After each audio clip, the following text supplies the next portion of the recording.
Good afternoon, everybody. January Man 169 here.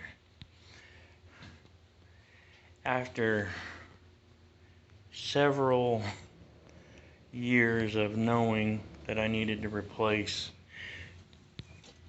that drive belt before the belt broke,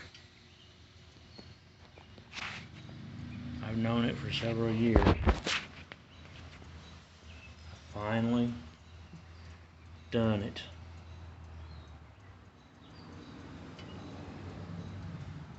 My only issue is now with a new belt, maybe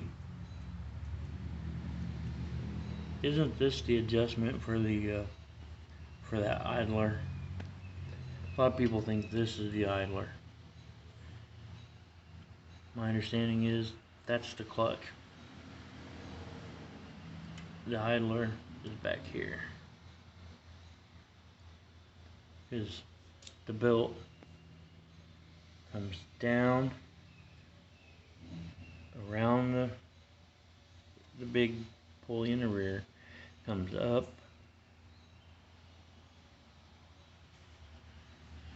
how was it? So I don't remember.